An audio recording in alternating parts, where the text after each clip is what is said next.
नमस्कार, आदाब और सत श्री अकाल। स्वागत है आपका द सच्ची न्यूज चैनल पर। यहाँ हम आपके सामने रखते हैं देश की राजनीति से जुड़ी वो सच्चाई जिसे जानना हर नागरिक के लिए जरूरी है।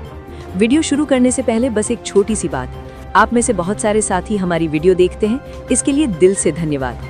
अगर आपको हमारी खबरें पसंद आती हैं तो अपना समर्थन लाइक, कॉमेंट और सब्सक्राइब के जरिए जरूर दीजिए। तो चलिए अब बात करते हैं आज की सबसे बड़ी खबर की। प्रधानमंत्री नरेंद्र मोदी जी अब देश की जनता को 60 रुपए का कौन सा नया इंजेक्शन लगा रहे हैं और आखिर क्यों अभिषेक शर्मा जी ने उन्हें महंगाई का डॉक्टर कह दिया? इस बड़े विरोध के पीछे का असली खेल क्या है, देखिए इस वीडियो में। आज हमने देश के प्रधानमंत्री नरेंद्र मोदी जी को डॉक्टर की संज्ञा दी है क्योंकि वो लगातार देश की जनता को महंगाई का डोज दे रहे हैं। घरेलू गैस के में 60 रुपए की बढ़ोतरी कर दी गई, कॉमर्शियल गैस सिलेंडर 115 रुपए महंगे हो गए। लगातार देश की जनता पर पेट्रोलियम पदार्थों के माध्यम से महंगाई का बोझ डाला जा रहा है। इसलिए हमने नरेंद्र मोदी जी को डॉक्टर की संज्ञा दी है और इंजेक्शन के रूप में वो लगातार देश की गरीब जनता को डोज दे रहे हैं। मैं मांग करता हूं भारतीय जनता पार्टी के नेताओं से, कार्यकर्ताओं से कि जब कांग्रेस की सरकार के समय 400 रुपए का सिलेंडर था तब आप पूरे देश में हो हल्ला करते थे। आज जनता के समर्थन में आप लोग सड़कों पर उतरे और नरेंद्र मोदी जी से मांग करें कि वापस सिलेंडर के दाम कम किए जाएं, गैस के दाम कम हो जाएं, पेट्रोल के दाम कम किए जाएं, डीजल के दाम कम किए जाएं और लगातार जो विभिन्न चीजों में, विभिन्न सेक्टरों में लगातार महंगाई बढ़ाई जा रही है नरेंद्र मोदी जी के माध्यम से, उसको कम किया जाए। और हमें मांग करते हैं, और अगर इस प्रकार के दाम कम नहीं हुए तो हम सड़कों पर उतरकर लगातार देश की जनता को जगाने का काम करेंगे, क्योंकि देश की जनता को ये समझना है कि पहले और अब में महंगाई में क्या अंतर है। पहले किस प्रकार रेट बढ़ते थे और अब किस प्रकार रेट बढ़ रहे हैं, आपको भी समझना है। क्या नरेंद्र मोदी जी ने वाकई 12 साल में 1 लाख सरकारी स्कूल बंद करवा दिए? और क्या उत्तर प्रदेश के अस्पतालों में आज भी मोमबत्ती की रोशनी में ऑपरेशन हो रहे हैं? संजय सिंह जी के इन तीखे सवालों ने सियासत में खलबली मचा दी है। संजय सिंह जी और क्या बता रहे हैं, सुनिएगा। एक तरफ नरेंद्र मोदी हैं जिन्होंने 12 साल में 1 लाख सरकारी स्कूल बंद किया है, एक तरफ अरविंद केजरीवाल हैं जिन्होंने आपके बच्चों के लिए विश्व स्तरीय स्कूल बनाया है। यह मुकदमा इसलिए लिखा गया, यह मुकदमा इसलिए लिखा गया मेरे दोस्तों कि एक तरफ नरेंद्र मोदी हैं जिनकी डबल इंजन की सरकार में उत्तर प्रदेश के अंदर मोमबत्ती में ऑपरेशन होता है, अस्पतालों में कुत्ते बैठते हैं अस्पतालों की बेड पे, एम्बुलेंस लोगों को उपलब्ध नहीं होती मरने के वक्त। दूसरी तरफ अरविंद केजरीवाल हैं जिन्होंने मोहल्ला क्लिनिक बनाया, जिन्होंने फ्री दवाएं उपलब्ध कराई, जिन्होंने 200 तरह की जांच फ्री कराई और कहा आपका लाखों का ऑपरेशन हो, पैसा केजरीवाल देगा। यह मुकदमा इसलिए। राहुल गांधी जी ने जो भविष्यवाणियां की थी, क्या वे आज देश के लिए हकीकत बन चुकी हैं? एक युवक का वो बेबाक अंदाज जो सीधे व्यवस्था की खामियों पर प्रहार कर रहा है। और आखिर क्यों राहुल गांधी जी की बातें आज सच साबित हो रही हैं? उन्होंने मीडिया के माध्यम से क्या कहा, चलिए सुनते हैं। आज भारत की जनता को यह समझ में आया कि देश के अंदर सिर्फ इकलौता नेता है श्री राहुल गांधी, जिसने 2014 के बाद जो बात कही वो सच हो रही है। पर इस देश का दुर्भाग्य कह लीजिए, विडंबना कह लीजिए कि देश के मुख्य धारा के मीडिया ने देशभक्ति का चूर्ण चटाकर देश का बेड़ा गर्क कर दिया। आज राहुल गांधी जी जो बात कह रहे हैं वो आज नहीं कह रहे, आज से 4 साल पहले उन्होंने बोल दी थी कि चाहे चाइना हो चाहे अमेरिका, उससे सचेत रहिए। और आज संसद में जो हो रहा है वो सिर्फ राहुल गांधी जी का मुंह बंद करने की कोशिश नहीं कर रहे। ट्रंप अभी बोल रहा है 2 दिन पहले कि मोदी का पॉलिटिकल करियर बर्बाद कर दूंगा। ये बात तो राहुल जी ने इनडायरेक्ट रूप से बहुत पहले बोल दी थी कि प्रधानमंत्री सरेंडर है। जब चाइना भारत में अटैक कर इनडायरेक्ट रूप से अतिक्रमण कर रहा था तब बोल दिया था, पर देश की जनता को ये बात समझ। उत्तम नगर में होली के दिन हुआ वो खौफनाक कांड जिसने पूरे इलाके की रूह कपा दी। क्या आप जानते हैं तरुण जी की जान सिर्फ एक गुब्बारे की वजह से नहीं, बल्कि 40 से 50 लोगों की उस भीड़ ने उन्हें घेर कर तब तक मारा जब तक उनका सिर नहीं फट गया। पड़ोसियों ने जो आंखों देखा हाल सुनाया है, उसे सुनकर आपके होश उड़ जाएंगे। सुनिएगा। उन्होंने लड़ाई बढ़ाई, अपने लोगों को फोन करके बुलाए, और आश्चर्य की बात यह है कि एक फोन पर इनकी इतना झूठ आ जाता है, 40-50, और वो लोग समझाते भी नहीं है, केवल मारने के लिए आते हैं वो। और मारने के इरादे से आए थे। अकेला देख के उस लड़के को पहले इनके घर में घुसे, यहाँ पे इस वाले घर के अंदर घुसे, यहाँ घुसे, तोड़फोड़ की, माता जी को खूब बुरा मारा, उनका ब्लाउज तक फाड़ दिया गया था। और उसके बाद में उनके जो चाचा ताऊ थे उनको भी बहुत मारा। उन्होंने माफिया भी मांगी कि बच्चा है, छोटा बच्चा है, गुब्बारा गिर गया, पानी गिरा है तो हम माफी मांगते हैं, हम हाथ जोड़ते हैं, लेकिन उन्होंने रहम नहीं किया।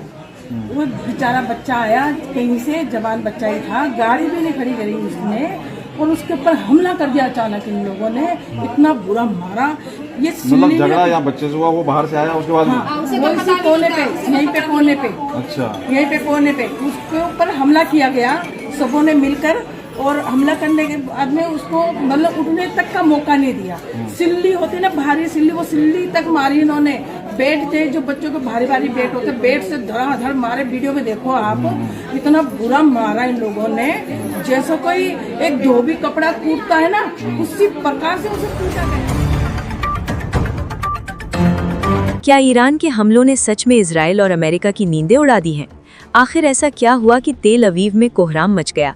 और क्या इस जंग में अरब मुल्कों की चुप्पी टूटने वाली है? क्या ईरान ने सऊदी अरब को भी कोई बड़ी चेतावनी दे दी है? देखिए ये पूरी खबर। इजराइल और अमेरिका पे इतने बम बरसाए जा रहे हैं कि बूम बूम तेल अवीव हो गया है। आप समझिए इस बात को। इजराइल और अमेरिका अकेले कुछ नहीं थे, वो अरब मुल्कों की ताकत का इस्तेमाल करके सुपर पावर बनना चाहते थे। आज ईरान ने जो इन मुल्कों के बेसिस पर जो हमला किया है, वो उन अरब ममालिक, उन सुन्नी ममालिक देशों पर हमला नहीं किया है। सऊदी अरब को भी कन्वे कर दिया कि तुम्हारे अंदर जो अमेरिकी बेसिस हैं, हमने उनको नुकसान पहुंचाया। क्या प्रधानमंत्री मोदी जी वाकई किसी बड़े दबाव में हैं? पवन खेड़ा जी ने आखिर एप्स्टीन और गौतम अडानी जी के मामले को लेकर ऐसा क्या कह दिया जिससे सियासी गलियारों में खलबली मच गई है? क्या है वो 3 विकल्प जो इस वक्त सबसे बड़ी चर्चा का विषय बने हुए हैं? पवन खेड़ा जी ने और क्या कहा, सुनिए। प्रधानमंत्री दबाव में है, प्रधानमंत्री एप्स्टीन के दबाव में है, गौतम अडानी के केस के दबाव में है। किस दबाव में है? अब ये अगर कौन बनेगा करोड़पति में ये 2-3 ऑप्शन भी दें तो सारी ऑप्शन सही साबित होंगी, उसमें आप जो भी टिक कर दोगे सही होगा। टीकाराम जूली जी ने सदन के बीचों बीच पुरानी कांग्रेस सरकार की योजनाओं की ऐसी झड़ी लगाई कि सदन में तालियों की गड़गड़ाहट और शोर दोनों बढ़ गए। 500 रुपए में सिलेंडर से लेकर 25 लाख के स्वास्थ्य बीमा तक जूली ने सवाल दागा कि क्या ये योजनाएं भी मोदी जी की गारंटी में शामिल होंगी। देखिए हमारी खास रिपोर्ट। मैं आपको बताना चाहूंगा, 500 में सिलेंडर, 100 यूनिट घर की फ्री, 2000 यूनिट किसान की फ्री राशन, 125 दिन का रोजगार, इंदिरा गांधी शहरी विकास योजना, 1000 रुपए पेंशन, 25 लाख का चिरंजीवी बीमा, 10 लाख का दुर्घटना बीमा, गौशाला का अनुदान बढ़ाया, OPS, English medium Mahatma Gandhi school, right to health, gig worker कानून, minimum income guarantee act, paper leak कानून, उड़ान योजना, इंदिरा रसोई योजना, किसान राहत आयोग, कोविड में जो अनाथ हुए उनके बच्चों को नौकरी, कोटा रिवर फ्रंट, ऐसे ऐसे काम हम लोगों ने किए थे। एक काम गिना दो, एक काम गिना दो जो जनता जानती हो, एक काम गिना दो और हमारा एक एक काम पूछ लो, जनता बताओ।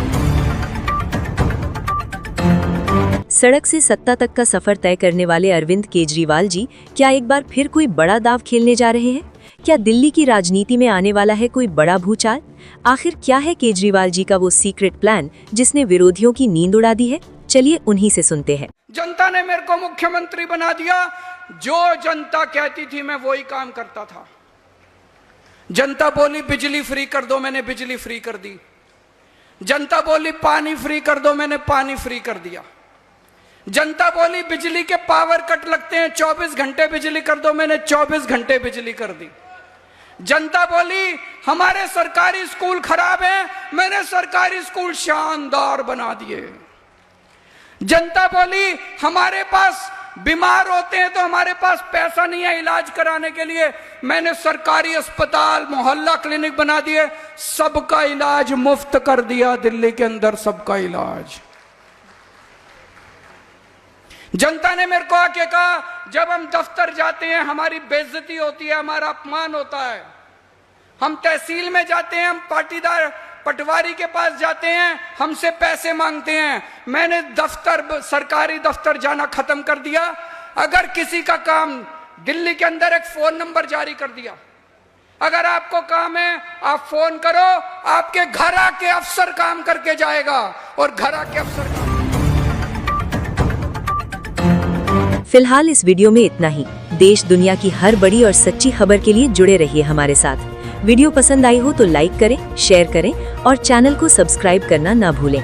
मैं हूं तनु राठी, आप देख रहे थे 10 सच्ची न्यूज। वीडियो देखने के लिए आपका बहुत बहुत धन्यवाद।